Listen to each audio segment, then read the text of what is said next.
Então ficou João capítulo 7. De repente cada um foi lendo um, né? Depois disso, Jesus percorreu a Galiléia, mantendo-se deliberadamente longe da Judéia, porque ali os judeus procuravam tirar-lhe a vida. Mas, ao se aproximar a festa judaica dos tabernáculos, 3. Disseram aos seus irmãos: sai daqui e sai para a Judéia, para que também os teus discípulos vejam as obras que fazem. Ninguém que deseja ser reconhecido publicamente age em segredo. Visto que você está fazendo essas coisas, mostre-se ao mundo. pois nem os seus irmãos criam nele. Disse Jesus: ainda vai chegar a minha Não vos pode odiar, mas ele me odeia a mim, porquanto dele testifico que as suas obras são más.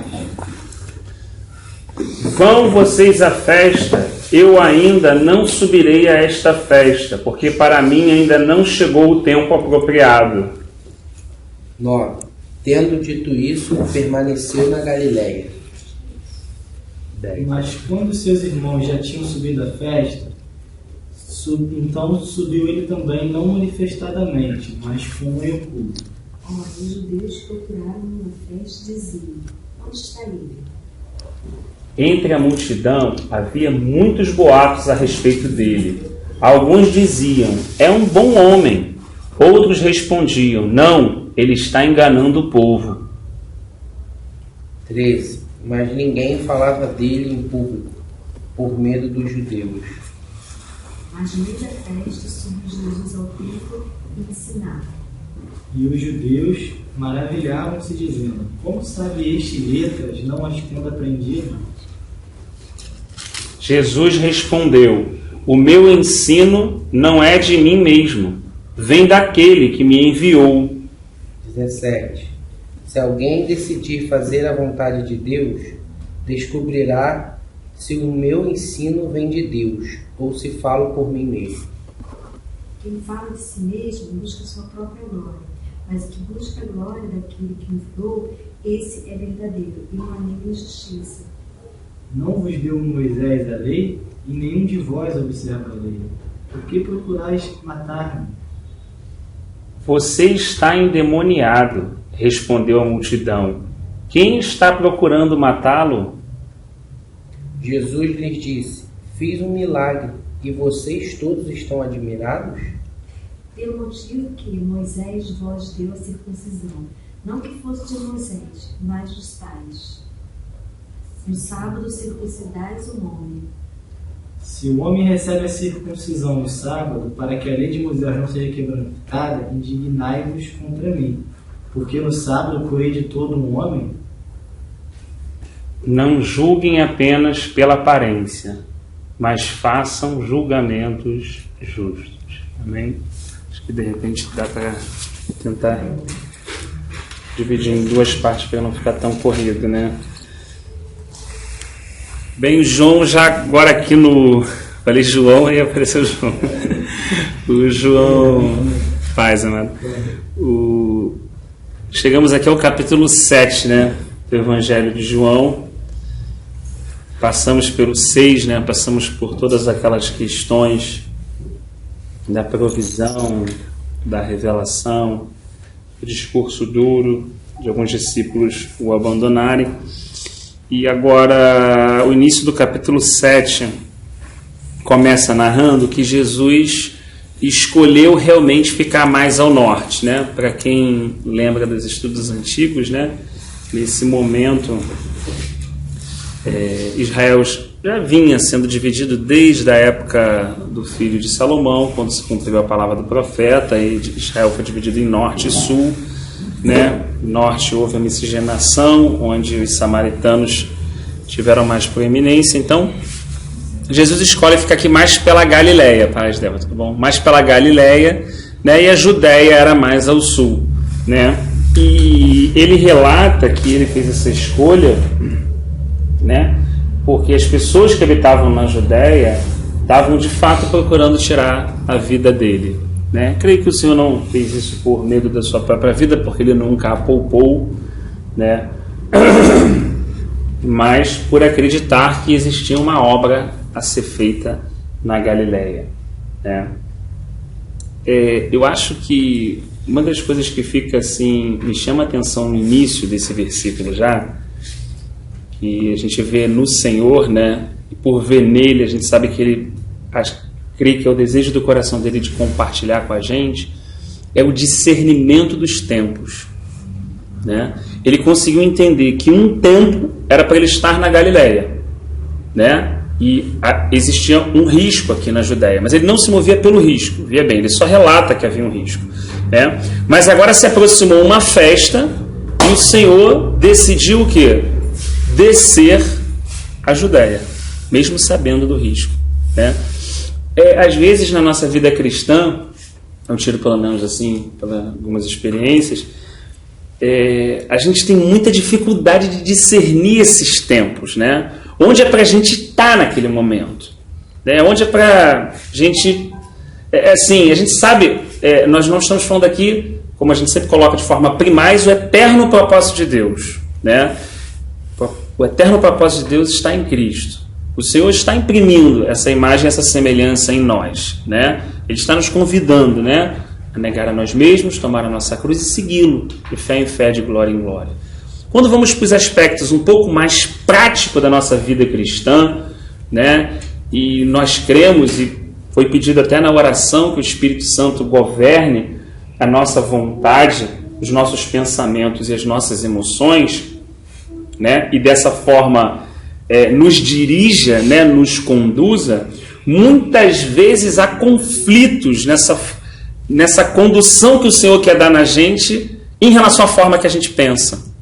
Porque muitas vezes a nossa forma de pensar está ligada ao risco, por exemplo. É um lugar perigoso, é um lugar inadequado, é um lugar que eu não me sinto bem, é um lugar que eu acho que não é apropriado. Então nós julgamos, ou pelo menos vou falar por mim, nós julgamos e tentamos entender e discernir como Deus quer nos movimentar baseado na nossa forma de pensar. E isso gera um conflito, porque às vezes a gente sente o Espírito movendo e a gente trava, não quer ir. Ou a gente quer ir e o Senhor está nos travando para uma situação. Paulo viveu algumas experiências dessa na questão da Macedônia e em outras crises que ele ficou de não saber se ele ia, se ele ficava. Outras questões ele tinha discernimento claro. Na escola de Tirano ficou ali, sabe, colocando bom depósito e transmitindo a verdade e a visão de Deus a homens idôneos que estavam ali. A coisa ficou clara para ele naquele momento e ele ficou aquele tempo todo ali, alguns poucos, mas alguns anos consideráveis. Então, assim, a gente como servo de Deus, e quando a gente entende, né, pela graça de que a gente não está andando em um legalismo, né, ou a gente não é direcionado por um sistema religioso, mas pelo Espírito de Deus, essa liberdade gera ainda mais uma responsabilidade, porque agora nós não estamos tributando a homens, estamos sendo conduzidos ao Espírito de Deus, e Ele que está movendo no nosso interior, trabalhando para nos conduzir nas questões diárias da nossa vida, né? E eu creio que, assim, existe um desejo no coração de Deus de conduzir a nossa vida que é maior do que o desejo no nosso coração de querer ser conduzido por Ele. Aí está um primeiro sofisma na minha mente que precisa ser quebrado. Eu acho que Deus está fazendo, mas acho que a vontade que eu peço quando eu oro, sabe? Deus me dirige e tal. Acho que essa vontade que eu tenho, ela é o que vai mover Deus. Ela é quase maior. Não. A vontade que Deus tem de me dirigir é maior que a minha. O obstáculo não está nisso. Ele tem um desejo de me direcionar, como o irmão Roger colocou de uma forma interessante, até de repente da forma como a gente penteia o cabelo, vamos colocar assim de uma forma, um detalhe, né, que ele quis dizer ali da pessoa que tem uma intimidade, uma conexão tal com o Senhor, que desfruta dessa intimidade com Ele, né? Então, assim, aqui o Senhor não está restringido ao que as pessoas dizem, porque os irmãos dele queriam... Não, vá lá. Então, assim, às vezes eu sou impulsionado por o que alguns irmãos dizem. Os irmãos chegam, que isso, cara? Você não tem nada a ver, vamos lá e tal. Olha só, mesmo os irmãos, às vezes a gente acha que a crise é o diabo, é a carne, né? A gente não precisa de nada disso para entrar em crise, né? Só a gente mesmo, a ovelha, a gente vai ter crise sozinho, sem nada, por isso que a gente depende desesperadamente realmente do Senhor. Ai de nós, como foi orado, se não fosse o Senhor, se não fosse a misericórdia do Senhor, se não fosse o coração dele apacentador, amoroso, em resgatar, em limpar, né? Como relata alguns irmãos que têm um conhecimento um pouco mais próximo lá do pastoreio, como a gente ouviu o irmão outro dia, às vezes tem que quebrar a pata da ovelha, porque é uma ovelha rebelde que se afasta e que se expõe ao perigo, então ele quebra a pata, né? E ele bota nos ombros e traz, e depois quando ele coloca ela no aprisco, ele vai consertando a patinha ali. Só que a ovelha, como fica manca, ela não consegue mais se afastar, né? É uma sabedoria do pastor tremenda, né? E realmente é muito interessante a colocação, porque muitas pessoas acham que Deus não pode fazer isso, mas aí você vai lá em Oséias, né? Vamos nos voltar para o Senhor, vamos nos levantar, porque o Senhor nos despedaçou e ao terceiro dia nos sarará. Então ele é aquele que quebra a nossa patinha também às vezes, ele é aquele que cria uma situação para nos limitar, a fim de que a nossa obstinação não nos vença, mas ele governe sobre a nossa vida por cima de todas as circunstâncias, né? Que tem permeado o nosso dia a dia. Então assim, por quê? Porque talvez eu ainda não consiga discernir, ainda não tenha essa maturidade de não usar parâmetros humanos, né? E não ser influenciado aqui era pelos próprios irmãos de sangue mesmo, né? Nós lemos aqui, ó, que os irmãos de Jesus disseram: você deve sair daqui e ir para a Judéia, para que os seus discípulos possam ver as obras que você faz. É um pensamento humano. É a tentativa de fazer a obra de Deus com a mente do homem. Que coisa dolorosa é fazer a obra de Deus com a mente do homem, né? Além de ser algo doloroso, é algo prejudicial e que tem consequências terríveis, né? A obra de Deus só pode ser feita pela mente de Deus. É a mente do Criador, né? É a mente do Deus Todo-Poderoso que arquitetou um plano, né? Que desenhou um plano no seu eterno propósito e que está estabelecendo a sua vontade ao longo dos séculos. Então, pelos séculos dos séculos, glórias sejam a Ele na igreja, amém, né? Disse Paulo.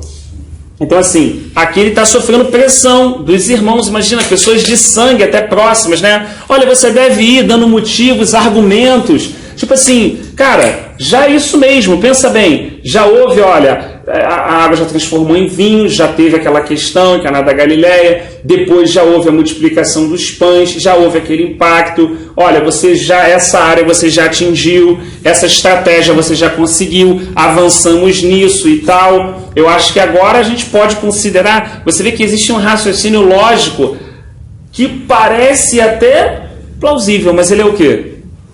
Ele é humano. E a mente humana não pode ter lugar na obra de Deus, né? A não ser que essa mente humana já tenha sido, como Paulo disse, transformado pela renovação do entendimento dela, para que ela possa conhecer a boa, perfeita e agradável vontade de Deus, e aí compreender que os caminhos dele são mais altos do que os nossos. E aí, né, esse irmão ou essa congregação está andando realmente, né, com esse discernimento, com esse direcionamento. E aí, até na questão, às vezes a gente é espetado. Eles disseram assim, ó: ninguém deseja ser reconhecido publicamente e age em segredo. Às vezes a gente é espetado, né? Mas, irmão, Deus não te deu o dom, usa aí o dom, irmão, prega.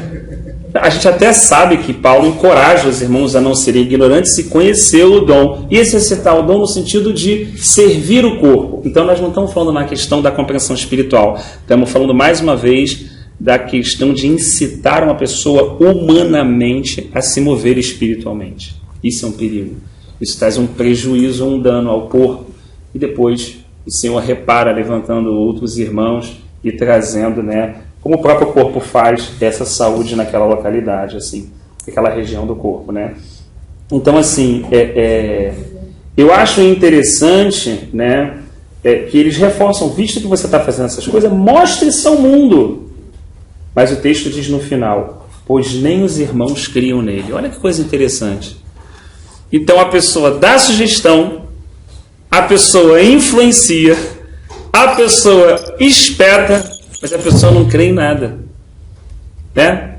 A pessoa fala de um Deus sem Deus, adora sem Deus, cultua sem Deus e no final quer falar sobre Deus, né? E olha que eram pessoas muito próximas a ele, né? Imagina se ele desse ouvido a essas pessoas e se movesse, né? Assim, acho que vocês estão certo mesmo, vou lá e tal, vou ter que fazer isso mesmo, chegou a hora, né? Chegou a hora e se mover. A resposta de Jesus, ela é assim, eu acho que eles não entenderam, porque até hoje eu também tenho dificuldade de entender, porque diz assim, para mim ainda não chegou o tempo certo. Voltamos ao discernimento do quê? Do tempo. Do momento. Olha só, não chegou o tempo certo. Para vocês, qualquer tempo é certo. Para vocês que andam segundo o raciocínio humano, para vocês que andam segundo o pensamento natural, lembra sempre do Mateus da lógica humana, né? Para vocês que concebem uma vida puramente e simplesmente em um raciocínio natural, qualquer tempo é tempo. Mas, no meu caso, ele diz, eu vim fazer a vontade daquele que me enviou. Eu vim glorificar o nome daquele que me enviou. Então existe um tempo. O tempo, eu acho que ele remete para a gente o aspecto da nossa disciplina espiritual, né? Para a pessoa que reflete, que pensa sobre isso, a gente pode lembrar o texto de Eclesiastes 3 que diz que o quê? Há tempo para todo propósito debaixo do céu. Para a pessoa que tem um pensamento natural, ela quer o quê? Ela quer sempre rir, ela quer sempre abraçar, ela quer sempre ganhar. Mas ali diz que há tempo para quê? Para rir, para chorar, para abraçar e deixar de abraçar, para ficar exultante de alegria e para ficar também em momentos angustiados. Então existe tempo para cada coisa. Então assim, Jesus está falando ali, para você que vive dessa forma, que você só está buscando um aspecto propriamente seu, qualquer tempo é tempo.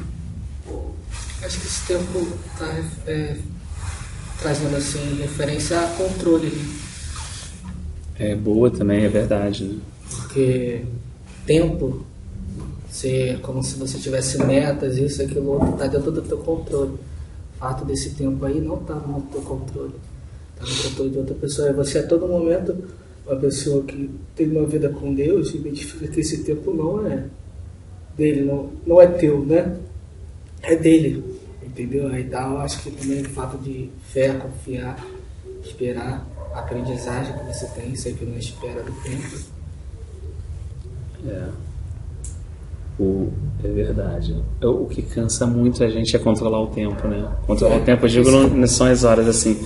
É controlar, quer dizer, tudo que está sob a nossa responsabilidade da mordomia, que é a expressão que o Paulo gosta de usar também, às vezes eu, pelo menos, sou tentado a ser negligente, mas às vezes aquilo que não é minha responsabilidade de controlar os tempos, às vezes a gente tenta de alguma forma estruturar a nossa vida para que não haja bem todo o propósito debaixo do céu, para que aconteça só alguns aspectos da nossa vida, né? Foi aquilo que eu te falei, eu recebi muita palavra quando com 16 anos, até meus 18, assim, eu recebi muita palavra. Todo lugar que eu ia, recebia a palavra. Só que aí eu tentava ter o meu tempo para algumas coisas. Algumas coisas se cumpriram já na minha vida. Algumas... só uma palavra que deu para mim de 8 anos na minha vida. Foram uma única palavra. Mas o resto foram tudo palavras que foram entregas num tempo de Deus. Vai acontecer isso, aquilo, outro, tal. Pô, foram acontecendo. Mas não foi no meu tempo, no tempo que eu achava. Segundo o que meus olhos viam, né? Porque aí você tenta deduzir com o que você está vendo. Está vendo as paradas acontecer tudo? Não, vai acontecer agora, aí, ó. Aí, pô, Você lembra que eu falava do bagulho de ansiedade? Eu fui tratado com o bagulho de ansiedade, que eu montava toda uma forma que Deus vai fazer comigo. Chegava lá, ele conseguia fazer de outra forma, levantava outra pessoa a fazer isso. Todo momento ele está querendo mostrar o quê? Não está no teu controle. Exatamente aquilo que a gente ouviu lá no sábado. A gente é um rebanho de ovelhas, a gente tem um pastor para pastorear a gente. Então não tem como. Esse tempo já é um negócio que tu nem conta, nem adianta fazer os cálculos para tentar. Não, é difícil, né? E eu acho que a gente pode usar alguns exemplos na nossa família para tentar nos ajudar e até identificar a nossa dificuldade, né? Porque quando eu falo para os meus filhos assim, olha, vocês têm que preparar, estudar, daqui a pouco, né? Quem sabe Deus abre uma porta, vocês vão estudar numa faculdade. Quando eu falo isso, ele tem um pensamento do que é isso.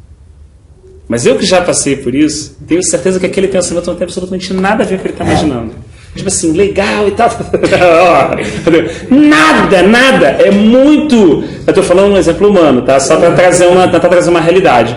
Depois você vai trabalhar e tudo, e aí, né, vem a família, vem o casamento. Caramba, tipo, pensando família, olha a gente assim, mas vê só alguns aspectos positivos, né? Que a criança vê. Poxa, legal, vou querer ter 2 filhos. O outro fala, vou querer ter 3, outro vou querer 1. Então, tudo que está sendo dito ali está passando em uma realidade, assim, que está sendo construída onde? Na mente deles. Só que essa realidade da mente deles não é a realidade. Existe um choque de realidade, né? E é o que muitas vezes acontece na nossa vida. Existe um choque entre a nossa realidade e a realidade do Senhor. Existe um choque entre a vida natural e a vida de Deus, né? E assim, a gente se choca e tem a opção de se chocar para se afastar ou de se chocar para ser incluído nessa realidade, né? O Senhor realmente assim, ele diz assim, o mundo não pode odiá-los, mas a mim odeia, porque dou testemunho de que o que ele faz é mal. Quem quer que o mundo, em sã consciência, quem quer que o mundo odeie a si mesmo, né? A gente nasceu desde pequeno e é ensinado, naturalmente, a fazer aqui, legal com seu vizinho, e faz, né? Olha, você tem que ter amigos, né? Você tem que ter uma boa vizinhança e tal. Isso é correto, isso não é errado não. Mas eu digo assim, a gente pega esse aspecto e leva esse aspecto de uma forma geral para todas as áreas da nossa vida. Principal. E aí quando você começa a receber princípios de Deus, realidades espirituais sobre a minha e a tua vida, e essas realidades começam a chocar ou de certa forma incomodar pessoas que estão ao redor, um outro princípio anterior que foi nos ensinado humano é assim, cara, mas será que, tem que ser por aí mesmo, né? Será que de repente tu não tem um jeito de dar uma conciliada? Não tem um jeito de você, né? A gente, pelo menos eu passo por isso, mas de alguma forma assim a gente... assim, caramba, mas tem um princípio que é claro agora, eu não estou falando de algo mais da terra, estou falando de algo do céu. E às vezes esse algo do céu, essa realidade vai incomodar os meus filhos,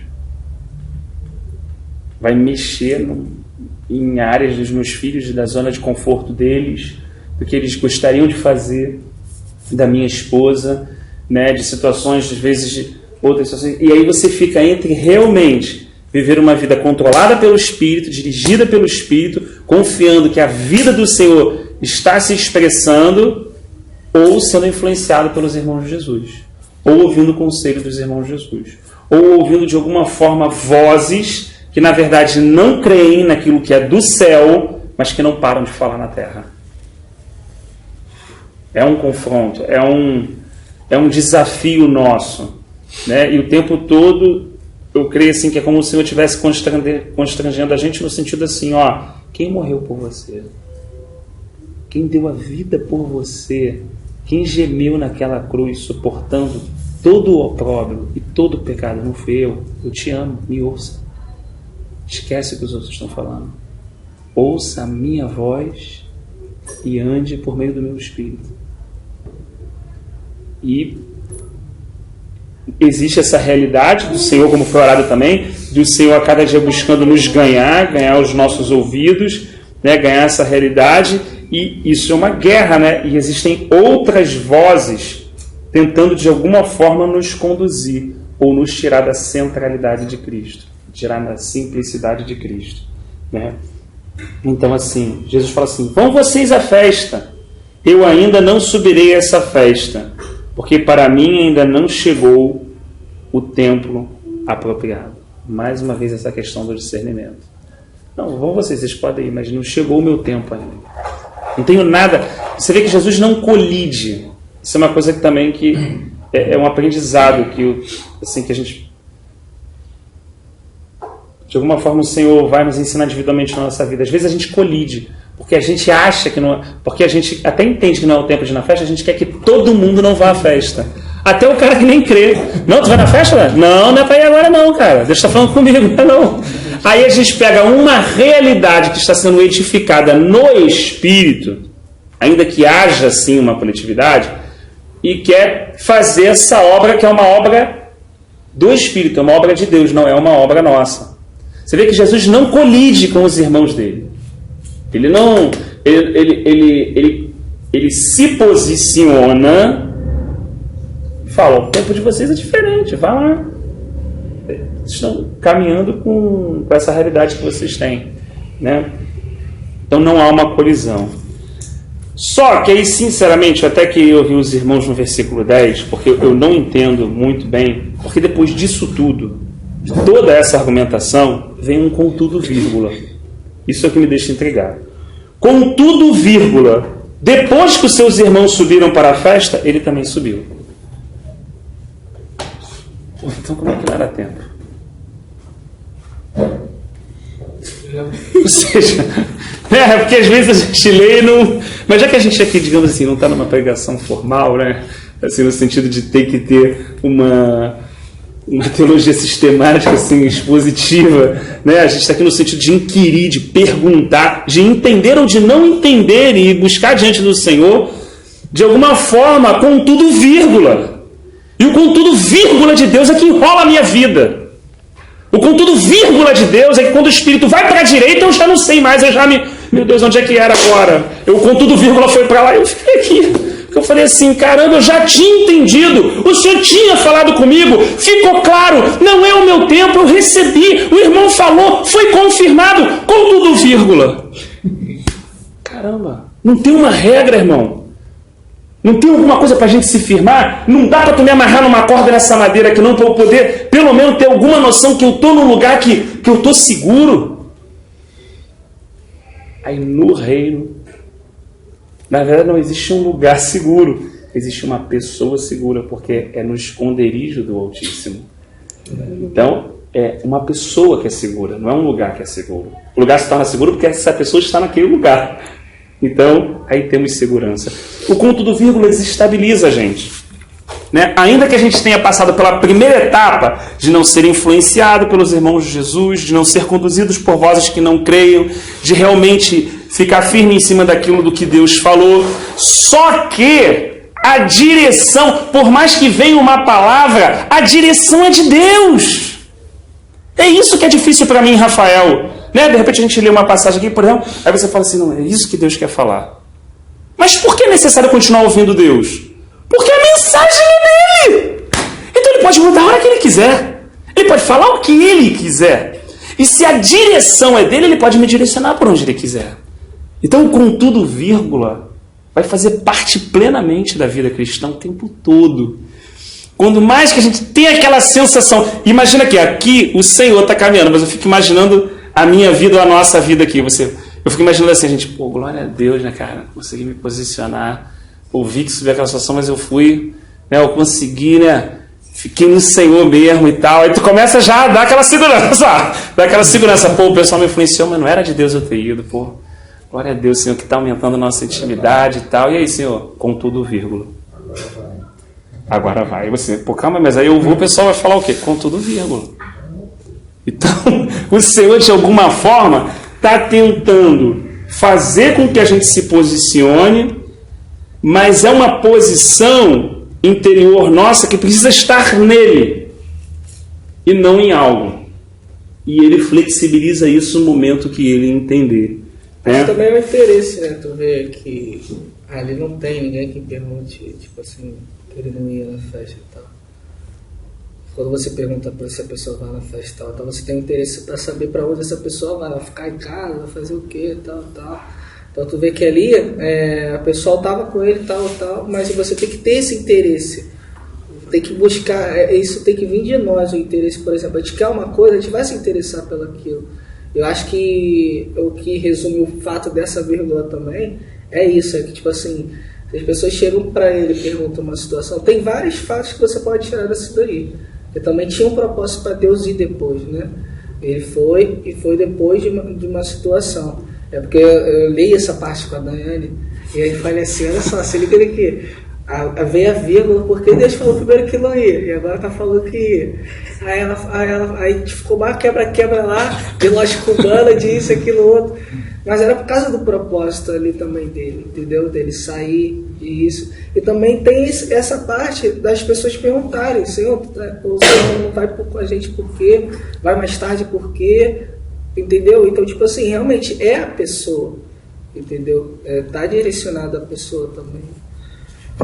A gente tem que realmente buscar a pessoa de Cristo.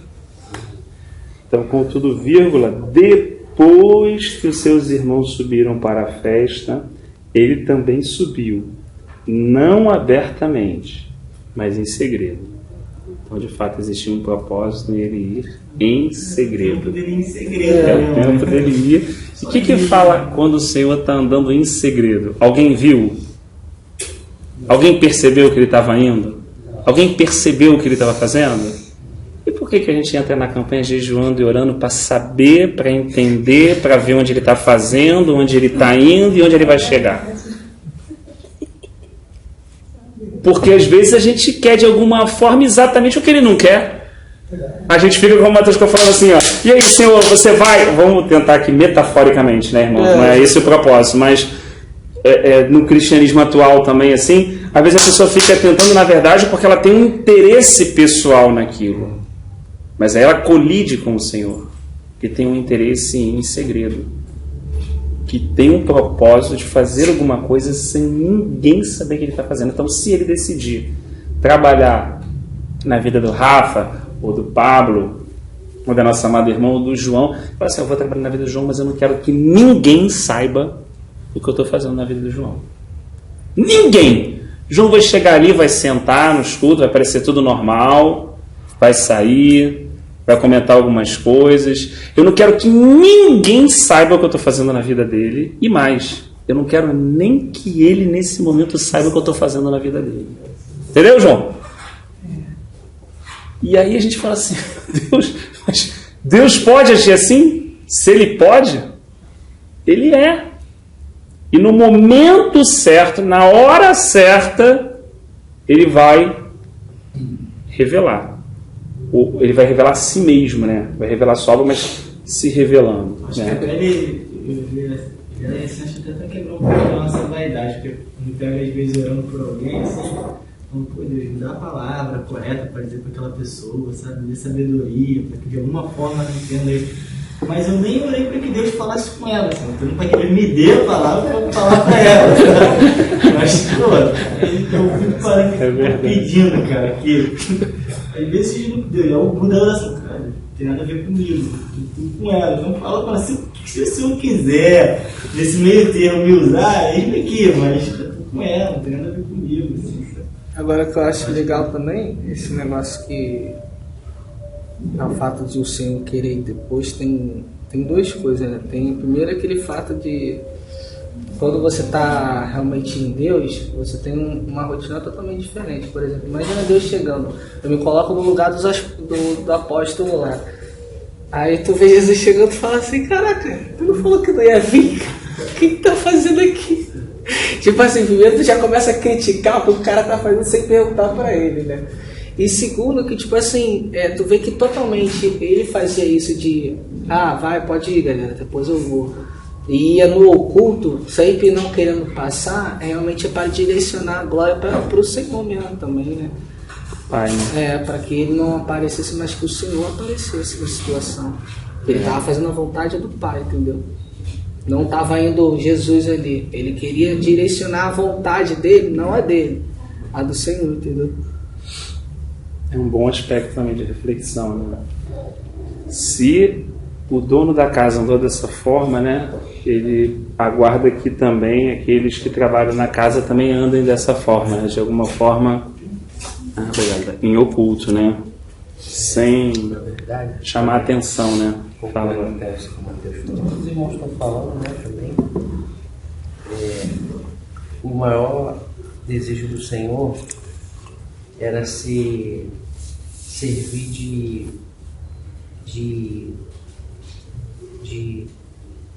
ser desejável pelo Pai. Acho que isso era a maior ardência do coração do Senhor Jesus, era de ele poder ver o Pai, de poder ele saber que o Pai estava se alegrando com ele, né? Então, assim, por isso que você vai ver o Senhor, ele muda de direção, ele vai, não vai, ele vai em segredo, porque a expectativa dele não estava em querer mostrar algum resultado para as pessoas, não tinha nenhuma expectativa, porque o amor que ele tinha, que o pai e o filho têm, é um amor que, poxa, não se compara nem a 1% que eu tenho com meu filho. Então, assim, o maior desejo do coração do filho era poder ver o pai se desfrutar dele, né? Poder se agradar dele. Quando ele viu o pai se agradando dele e tudo que ele fazia, por isso que ele falava, minha comida e minha bebida é fazer a vontade do meu pai. Isso é o que vai permear o coração do Senhor Jesus em toda a sua caminhada, toda a sua história. Você não está preocupado em aparecer. Então, assim, um grande segredo para nós, ainda mais nos dias que a gente vive, é não a gente somente desfrutar do Senhor, né? O irmão até falou, o irmão Roger, né? Mas é o Senhor se desfrutar da gente. E o dia que o nosso coração deve arder pelo Senhor se desfrutar da gente, o Senhor poder a gente ser como um desfrute dele, não só no sentido, sabe, irmão, de você oferecer uma oração ou você oferecer uma oferta, não é isso. O Senhor desfrutar da gente é a gente realmente anular a nossa vida, sabe? E é nisso que o Senhor se desfruta da gente, quando a gente anula a nossa vida. E é uma simplicidade, irmão. Não tem complexidade no Evangelho. A gente é que faz complexidade, mas o Evangelho é muito simples. À medida com que você anula você, então o Senhor se desfruta de você, né? E como que a gente anula a gente, irmãos? É o tempo todo olhando, sabe? Olhando para tudo que o Senhor fez por nós. Ver como é suficiente aquela obra dele na cruz, sabe? Ver como cada dia que a gente acordar de manhã, como a gente precisa do Senhor. Porque como você bem falou no início, Rafael, a gente mesmo tem crise conosco mesmo. Às vezes a gente acorda de manhã, não gosta nem da gente. Como que a gente... E se a gente acorda de manhã, não gosta da gente? Se a gente não olhar para a cruz e para o sangue do Senhor, para que o sangue... E aí quando você acorda e não gosta de você, você olha para o sangue do Senhor e fala assim, Senhor, mas eu não consigo nem gostar de mim, o Senhor me amou primeiro. Isso é maravilhoso, irmão. Aí você já sai sendo anulado. E você passa a ser um desfrute do Senhor. E aí vai isso. Você começa, sabe, a tendo ele o Senhor vai se desfrutando de você. E você vai desfrutando do Senhor. O Evangelho, ele é uma vida de anulação, irmãos. Não tem outro caminho para a gente, não tem varinha de condão. Nós não vamos ser superpoderosos, como o Evangelho que é pregado hoje, que você vai ter muito poder, que você vai ser isso, que você vai ser um grande homem de Deus. Irmão, o grande homem de Deus foi o filho dele. Não tem mais um outro homem, grande homem de Deus. Não existe mais. O grande homem de Deus é o filho dele. E o que resta para nós, irmãos, está aos pés do Senhor, reconhecendo a dependência do Senhor e reconhecendo a dependência um dos outros, irmãos. Essa é a Nova Jerusalém.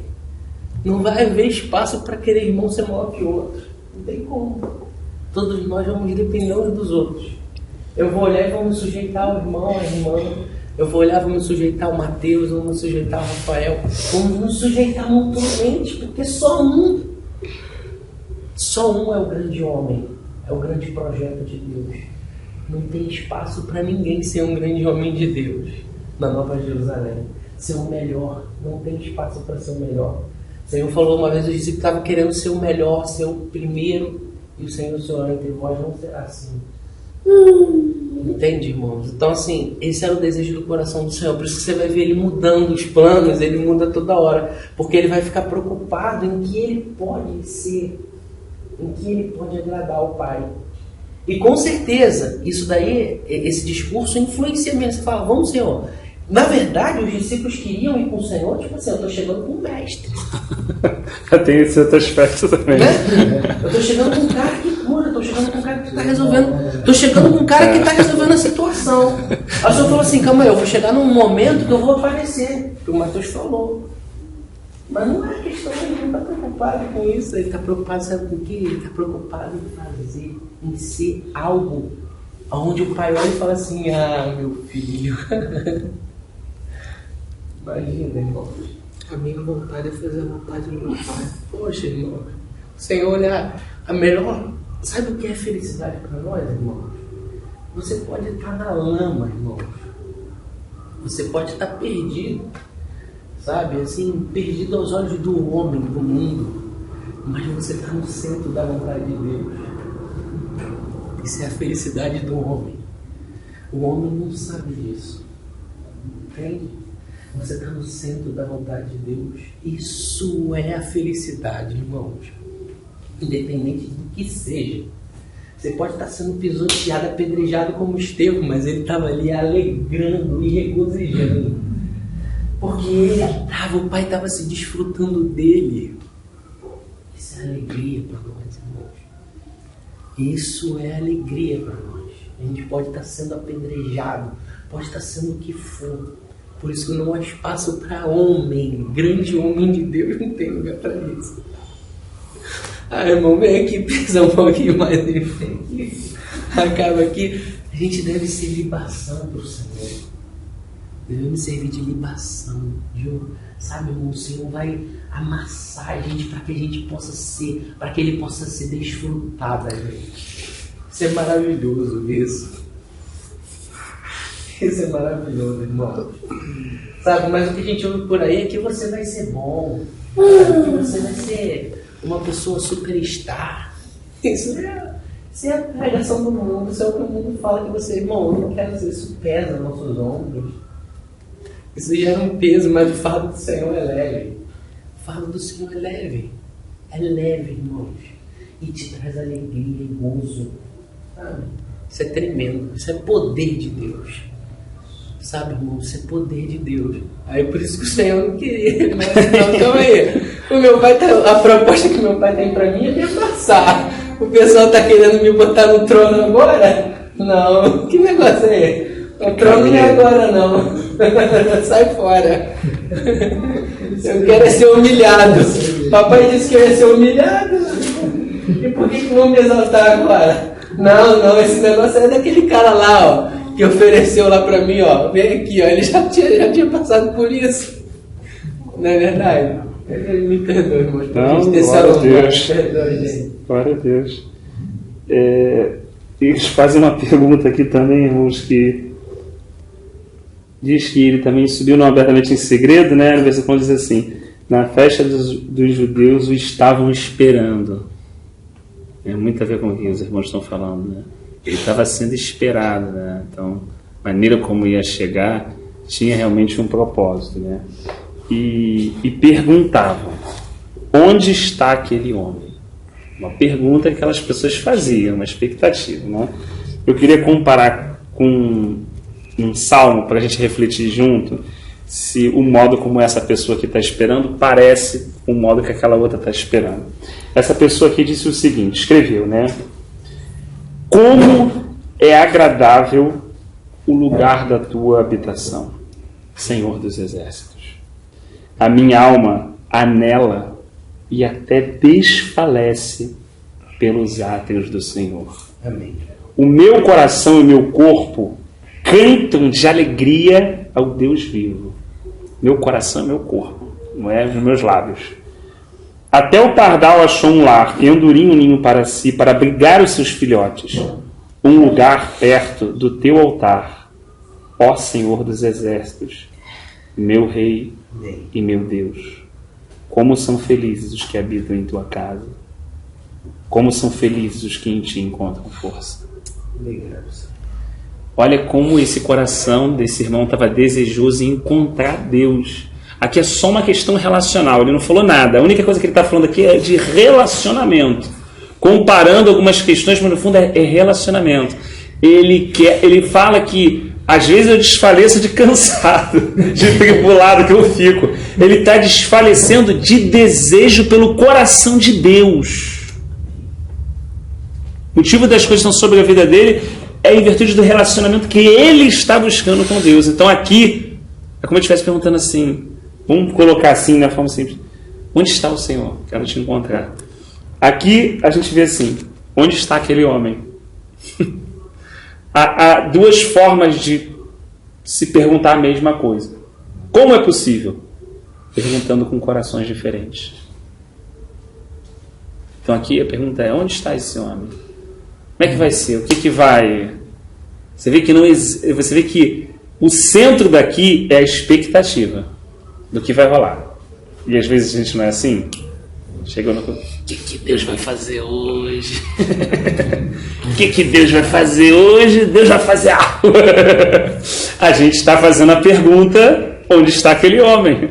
Agora, se a gente chega dependente... momentos e momentos na nossa vida, né? Já vivemos uma situação e outro aspecto também aprendizado. Chegou outros momentos que a gente chegou assim e fala assim, Deus, realmente eu quero ficar aqui, ouvir aquela voz assim, naquele ventinho bem suave, ouvir o Senhor falar. Salmo 131, né? Eu não me agarro em coisas grandiosas para mim, fiz calar e sossegar a minha alma, como uma criança se aquieta no peito de sua mãe, assim a minha alma é para contigo, Deus. Olha só, né? E aí nós precisamos de irmãos mais velhos, anciãos, pessoas mais maduras, para nos encorajar. Irmãos já passaram, né? A gente ainda está aqui nos nossos 30 e pouco, 40, né? Os irmãos lá, né? Assim, não estou falando de idade, mas os irmãos assim, em termos de experiência com o Senhor, né, de vivência com o Senhor, vão encorajar a gente o quê? A perguntar onde está aquele homem, o que Deus vai fazer, qual é essa situação e tal, ou conduzir a gente para que a gente possa estar ali no Senhor. Né? Que tipo de ensino, que tipo de instrução a gente está recebendo? Entre a multidão havia muitos boatos a respeito dele. Alguns diziam, é um bom homem. Outros respondiam, não, ele está enganando o povo. Quem é que está certo, irmão? Nenhum dos dois. Ele é um bom homem. Está enganado. Ele falou assim, só o pai é bom. Não, ele conseguiu ver quem é aquele homem. E o outro fala que está enganando o povo. Também está. Então, na verdade, todos que estavam ali estavam enganados a respeito do Senhor, que estava chegando para mais uma vez se revelar. Irmãos, quando sempre o Senhor chega, onde 2 ou 3 estão reunidos, Ele antes de chegar para fazer, Ele chega para se revelar. Surpreende. Ele se revela àqueles que o temem de coração, aos contritos e quebrantados, porque conhecer Ele é a maior riqueza, é a maior glória. Paulo diz, aquele que deseja se gloriar, deseje-se nisso, né? Em conhecer o Senhor. Então o Senhor, quando vem, Ele vem para se revelar. E às vezes a gente não está com os nossos olhos atentos no que Ele quer nos mostrar, mas sim no que Ele vai fazer. Aí nós estamos perguntando igual esse homem aqui, eu mesmo perguntando, e aí? Onde é que está aquele homem? Só que não, é um contexto diferente, então minha oração é diferente. O que Deus vai fazer hoje? Olha, Deus, os irmãos estão orando, vai acontecer alguma coisa e tal. Não que isso haja problema, nós não estamos colidindo as questões, nós estamos falando de amadurecimento, de desabrochar, né? De se aprofundar, de sair da superfície. Ontem eu falei isso com a minha esposa, eu falei assim, olha, a gente está ainda nessa situação que a gente está ainda superficial, né, no cristianismo. A gente ouve os irmãos falando, usando os irmãos expressando, o Senhor quer nos trazer para uma profundidade maior. E a impressão que a gente tem, né, ontem, quando o Edinho estava ministrando aquele louvor, o Senhor usando ele, qual é a impressão que eu tenho, irmão? Que quanto mais eu chego perto do Senhor, a sensação que eu tenho é que eu estou mais longe, mais desviado, que eu estou mais frio. Sabe, a minha impressão é essa. Você fala assim, pô, agora a gente está buscando. Vem aquela sensação de você falar assim, pô, agora estamos buscando, estamos chegando. Aí vem uma realidade, poxa, eu traz uma palavra e fala assim, não, irmão, desânimo, desencorajamento. Aí você fala assim, pô, né? Mas é uma coisa boa, porque na verdade do Senhor não há engano. Davi orou assim para o Senhor, Senhor, livra-me do engano e da mentira, porque escolhi a verdade. Quem escolhe o Senhor está escolhendo ser confrontado todo dia no seu engano. Está sendo confrontado todo dia em perceber que não é o que imaginou ou que construiu ser que era. Mas olha que oportunidade e que mensagem encorajadora de sermos conduzidos à verdade, e essa verdade que essa pessoa nos libertará de nós mesmos, do que criamos na nossa mente, do conceito de quem somos, ou de quem achávamos que era, ou do que éramos para Deus, ou como o Pablo colocou, dos conceitos que criamos, né? Às vezes, o Rodrigo colocou isso, aquela tentativa, ou aquela... Quando a gente ora, né? E às vezes, eu me pego assim também, Rodrigo, quando a gente está orando, às vezes eu estou orando assim, às vezes tu para e fala assim, caramba, você está orando quase como, assim, é como a gente estivesse consertando as coisas, né? Tipo assim, Deus vai lá, faz isso, e tal, essa situação, o Senhor vai lá, toca aquela congregação, amadurece e tal, como a gente fosse Deus. Caraca! Exatamente. E a Escritura diz assim, olha, a única coisa que eu quero é que você se humilhe, se arrependa, chore, abandone o seu caminho, você não vai fazer mais nada, parceiro. E aí eu vou olhar para você, e vou sarar a tua terra, e vou restaurar a tua realidade. Porque ele opera, Paulo falou, infinitamente mais do que pedimos ou pensamos, conforme o seu poder que opera em nós. Então assim, não sabemos orar, o Espírito é que ora por meio de gemidos inexprimíveis, né? Então assim, claro, irmãos, de forma alguma, eu vou colocar isso de forma equilibrada, que às vezes está gravando, o irmão pode só ler um trecho e falar, a irmã falou para não orar mais. Não. Pelo contrário, nos encorajamos em oração. Paulo fala isso da gente estar orando mutuamente, da gente estar tendo os nossos momentos específicos de oração, mas da oração que faça de alguma forma com que o Senhor expresse ou derrame o seu coração e que a gente esteja apenas pedindo aquilo que está no coração dele. Tipo, eu chegar assim, Mateus, tu pode dar um pulinho ali naquela casa e tem um negócio ali, tu entrega esse negocinho e fala pro cara fazer tal coisa. Mateus vai chegar lá, tipo assim, vai fazer exatamente isso, vai chegar lá e falar assim, ó, o cara pediu pra te entregar isso aqui e falou que depois... Acabou. Eu não sei porque o objetivo. Aí quando você pega alguém muito marrento.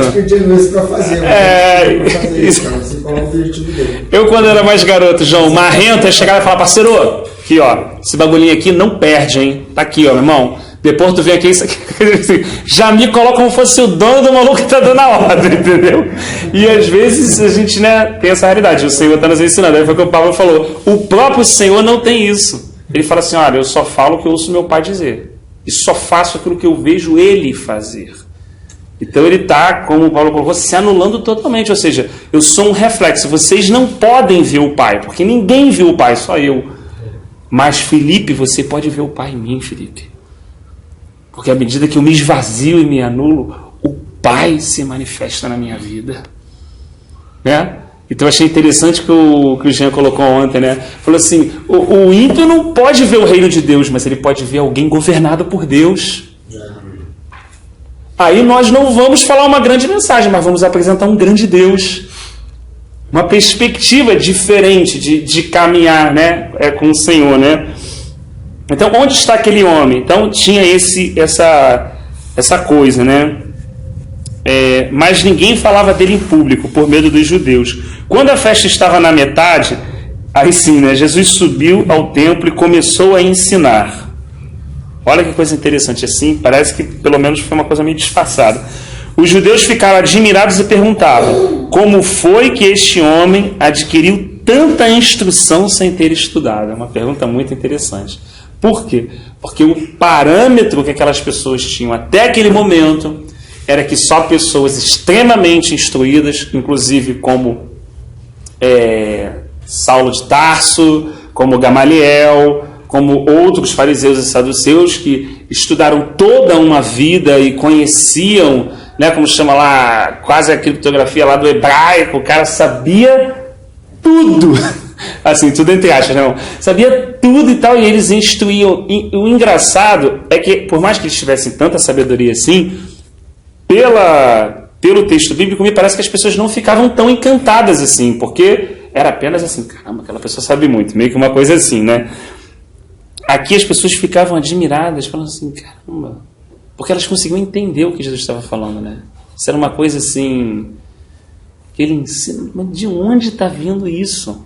Se esse cara é um carpinteiro, de onde está vindo ensinos tão puros, coisas tão... Imagina o que era, a gente reclama de hoje das mensagens, né? Imagina, irmão, vamos colocar no lugar dos irmãos. Imagina o que era. Era só ler, pastor. Só era franja, negócio, botar e tal, shabá, pão, chegue peça, chegue sucote, só isso. De repente, o Senhor começa a falar do Pai, começa a falar do reino, começa a falar de verdades espirituais, né? Então, as pessoas ficam assim, meu Deus. Jesus respondeu, mais uma vez, né? Tem que o Papa compartilhou, o meu ensino não é de mim mesmo. Poderia falar o quê? É o que eu estou falando. Vocês estão no vento, terra seca, só vai em lugar que prega ruim. Vem aqui, meu irmão. Que tem pregação mesmo. Aqui é o evangelho verdadeiro. Aí eu mandava. Que voada, na hora eu mandava isso, entendeu? Você vê a preocupação de Jesus de falar o seguinte, irmão, ele estava pregando mais puro do que nenhum homem pode pregar. E naquela hora, mais uma vez, foi dada uma oportunidade para ele de falar o quê? Dele. E ele pega e fala o quê?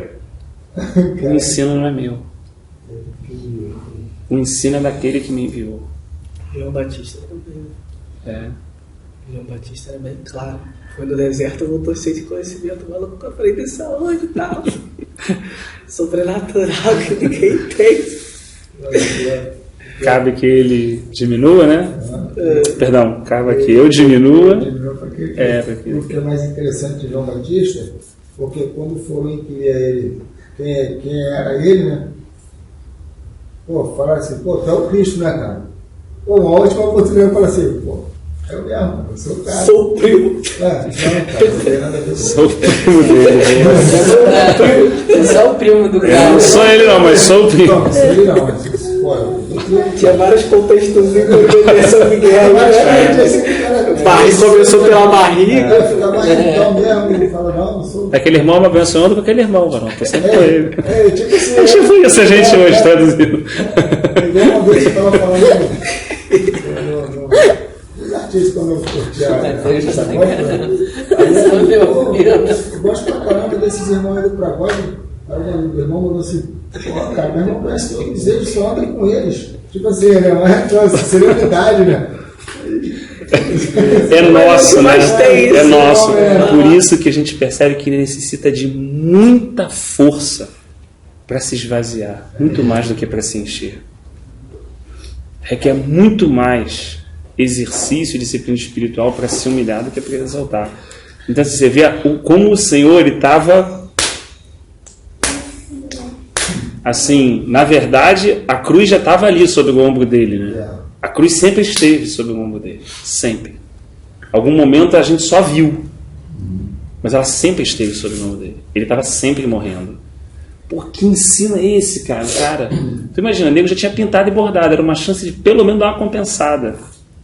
Não, o ensino não é meu. O ensino é daquele que enviou. E ele ainda, olha só que coisa interessante. Se alguém decidir fazer a sua vontade, ou perdão, se alguém decidir fazer a vontade de Deus, a vontade dele, de Deus, descobrirá se o meu ensino vem de Deus ou se falo por mim mesmo. Que coisa interessante, né? Mas era necessário que a pessoa buscasse a vontade de Deus primeiro. Para descobrir que o ensino dele vem daquele que o enviou. Né? Então, assim, aquele que fala por si mesmo busca a sua própria glória. Mas aquele que busca a glória de quem o enviou, este é verdadeiro e não há nada de falso a seu respeito. Lembra dos profetas, né? Eu fico pensando nisso e comparando com o anticristo, né? O anticristo vai falar por si mesmo, vai querer a glória, vai querer a atenção, vai levantar a imagem e colocá-la no lugar santo, vai fazer com que todos o adorem, vai obrigar, vai passar uma foice, digamos assim, né? Não é assim que ele faz? O reflexo do anticristo, aquilo que o João falou, já vários anticristos se manifestaram, né? O reflexo dele, você pode vir na boca do nosso, quem não se ajoelhar a essa estátua, o quê? Morre. Só que Deus está sentado num alto e sublime trono, governando o que se vê e o que não vê, o eterno, o alfa e o ômega. E às vezes o homem está de pé e ele está aguardando o homem se ajoelhar diante dele. Que Deus é esse? Que Deus é esse? Que Deus é esse? Que não botou até agora nenhuma espada no pescoço de ninguém, mas que declarou assim, que ao se revelar de forma máxima e expressar a sua plenitude, todo o joelho se dobrará e toda língua confessará que só Jesus Cristo é o Senhor.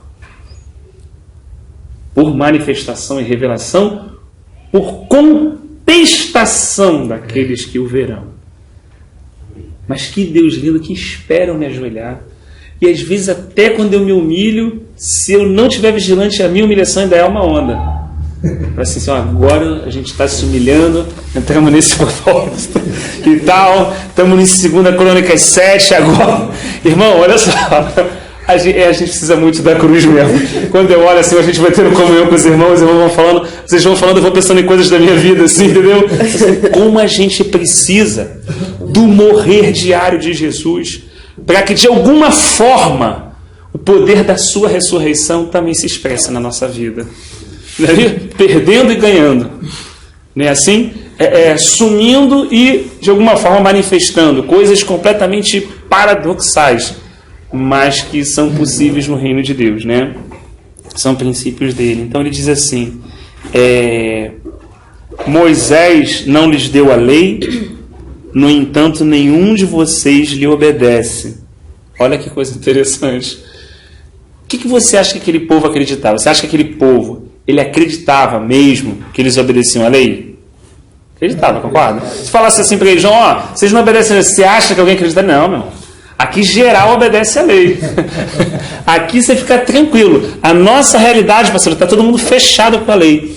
Olha aquilo que a gente falou quando a gente se afasta do Senhor, né, da centralidade, da verdade, da luz, o engano se apodera de nós, ou o auto-engano, né? A pior coisa é eu não conhecer o meu grau de engano, porque eu não consigo dar um passo. Eu não sei quanto estou enganado. Então, assim, o que acontece? Olha só como é que realmente receber do Senhor é o mundo odiar, parceiro. Ser cheio do Senhor é criar situações extremamente desconfortáveis para nós mesmos, que a gente fala assim, quero ser cheio de Deus. Assim, ser cheio de Deus vai gerar uma porção de coisa que o pessoal não fez a conta ainda, né?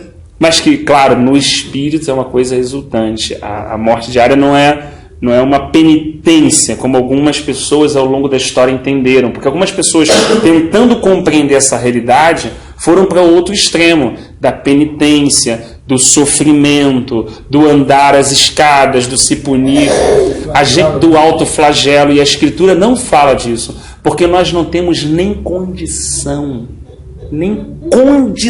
de fazer nem essa obra.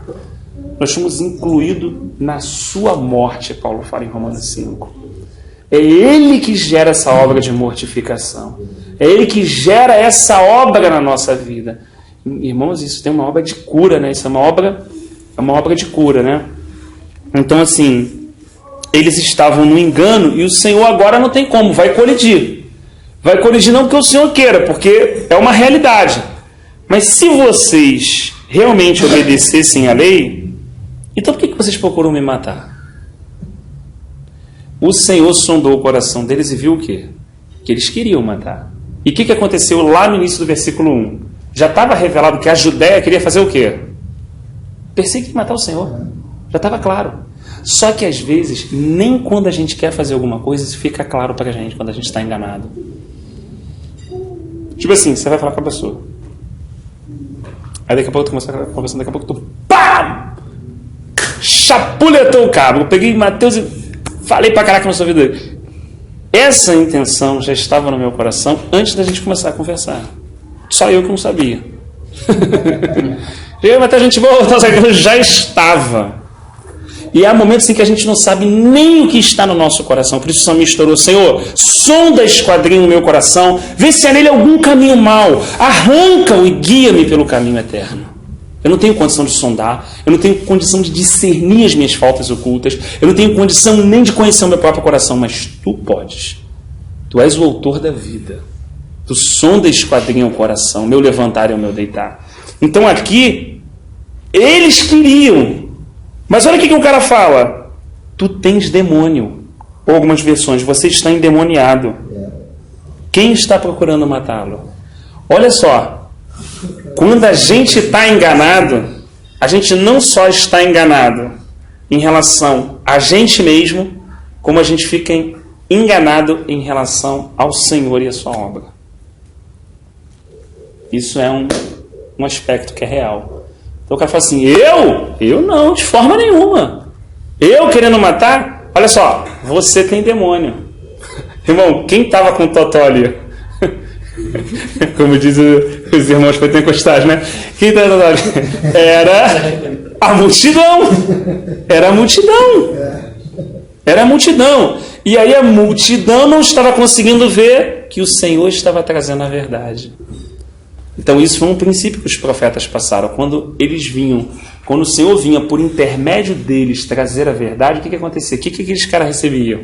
Cisterna com água até o joelho, pedra, ser cerrado no meio, né? Como Isaías, perseguido. Por quê? Porque aquele cara tinha demônio. Por quê? Porque ele estava falando uma coisa a respeito do povo da qual eles juravam que absolutamente você está completamente enganado. Né? Então Jesus lhes disse, fiz um milagre e vocês todos estão admirados. No entanto, porque Moisés lhe deu a circuncisão, embora na verdade não tenha sido Moisés, mas os patriarcas, vocês circundam no sábado. Né? Que era no 8º dia, que aí o sábado tinha que circuncidar o homem. Ora, se um menino pode ser circuncidado no sábado, para que a lei de Moisés não seja quebrada, por que vocês ficam cheios de ira contra mim por ter curado completamente um homem no sábado? Olha só a incoerência. Jesus tinha curado aquele homem no sábado, né?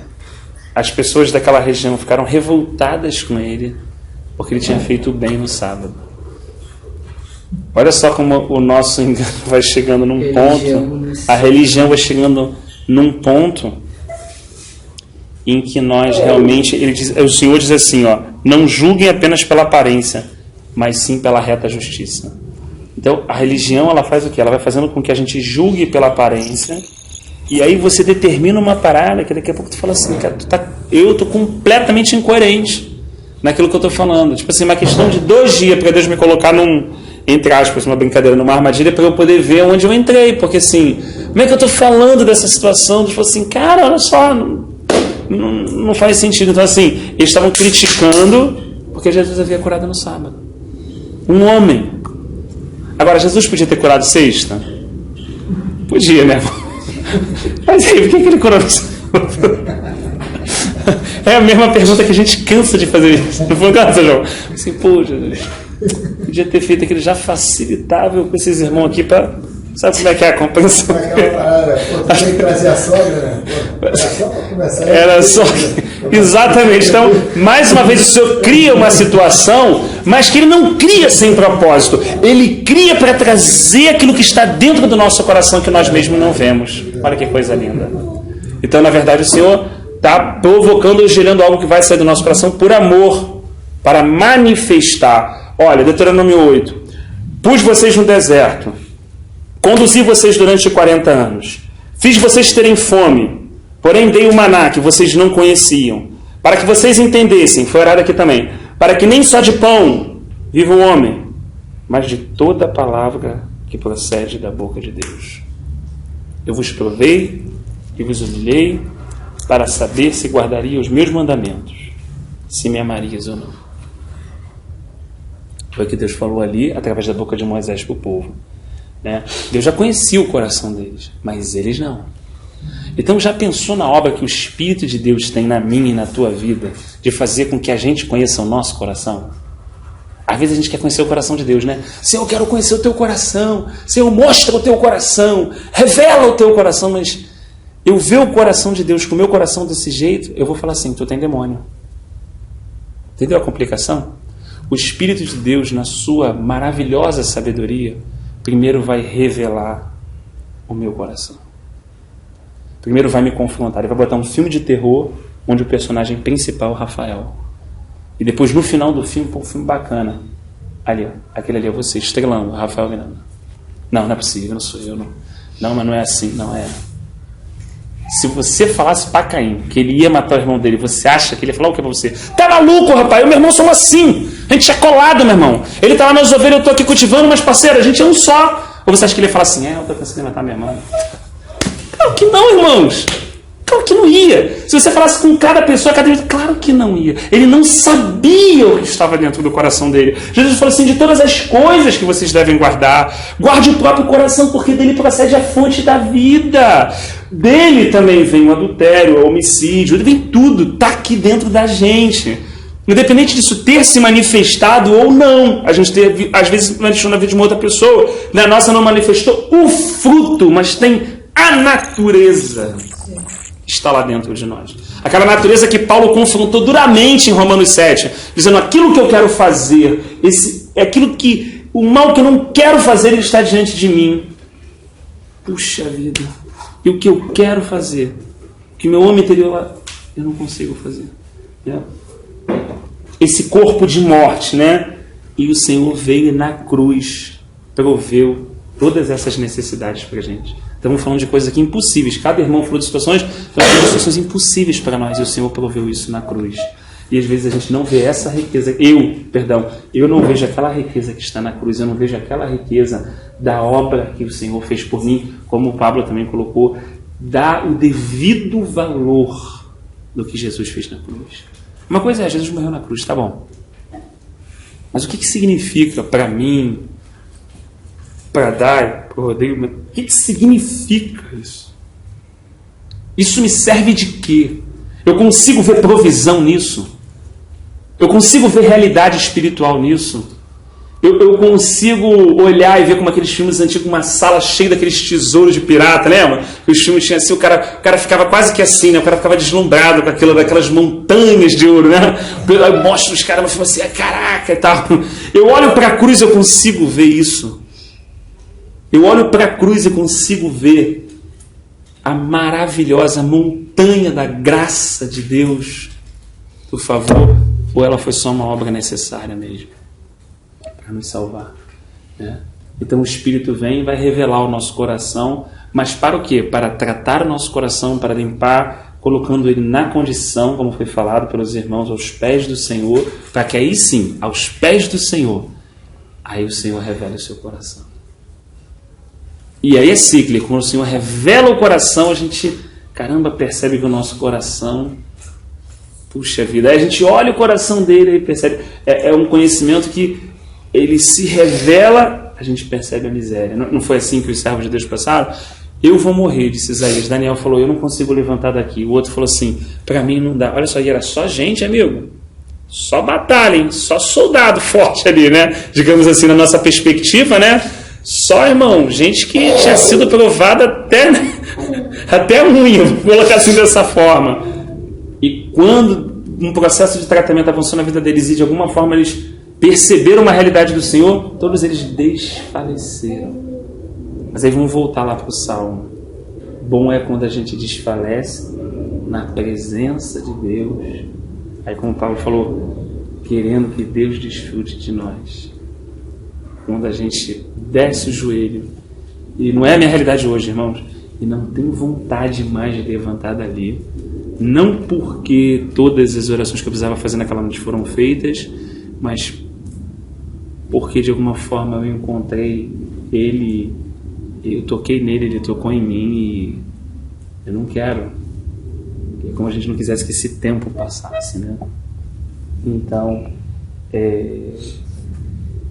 o Senhor fecha no último versículo dizendo: não julguem apenas pela aparência, mas façam julgamentos justos ou julguem pela reta justiça. Não sei se algum irmão queria enriquecer. Eu preciso falar alguma coisa assim, aspecto prático para ajudar a gente.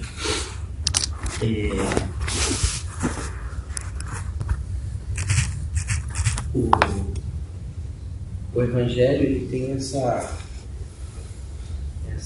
pode dizer assim, essa dicotomia, né? Essa vida Dualidade, né? Essa vida do velho homem com o novo homem, né? E o poder do Evangelho está, irmãos, em fazer, em nos colocar numa visão de um ponto mais sublime, mais alto, como que se tivesse uma terceira pessoa, tivesse aqui o novo homem que Cristo fez em nós e aqui o velho homem. Porque a gente está falando de crise, às vezes, então a gente precisa compreender um pouco essa questão dessa vida dual, assim, dessa dualidade de vida. Então, o Senhor, Ele te dá a condição de você ver essa situação de cima, por cima.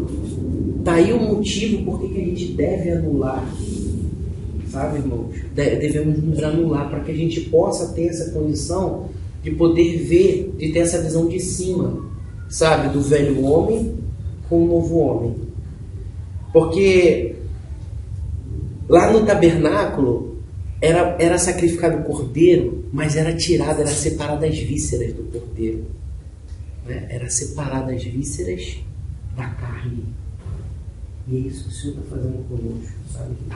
Ele está separando as vísceras, quer dizer, a natureza adâmica, sabe? Tá tirando tudo e nos colocando no novo homem. Então, se a gente não nos anular, se a gente não conseguir, irmãos, olhar para essa obra da cruz, como o Rafael falou, como algo, sabe, sublime para nós, como algo verdadeiramente importante para nós, e aí a gente precisa entender os aspectos da obra da cruz para que a gente não se torne crentes carnais, sabe? Crentes que andem numa esfera natural. A gente precisa ser crentes que andamos em esferas espirituais, nas regiões celestiais, em Cristo. Por isso que Paulo fala isso. Para que a gente ande, Paulo fala, eu rogo para que vocês sejam fortalecidos. Olha só, irmãos, no homem interior.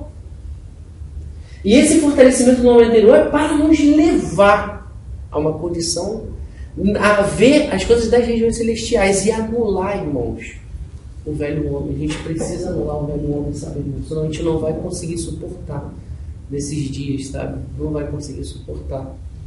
Por isso a gente precisa ter essa compreensão e de que a gente precisa, a partir do momento que a gente é colocado nas regiões celestiais, aí a gente pode escolher entre alimentar o novo homem e alimentar o velho homem. Por isso que é a questão da anulação. Ela faz você definir, você escolher. E aí não vai, irmão, se você vir uma vez na reunião de estudo e achar que essa reunião vai ser a solução para a tua vida, mas vai ser o seu dia a dia, nesse desfrute de comunhão com o Senhor, sabe, irmãos? Nesse desfrute, sabe, nessa troca, o Senhor se desfrutando de você e você se desfrutando do Senhor. Irmãos, infelizmente o evangelho que a gente aprendeu nos contaminou. Mas os irmãos do século I, II, eles viviam isso muito Era algo muito simples para eles. Porque não havia essa contaminação do Evangelho na perspectiva de que o homem pudesse fazer algo para Deus.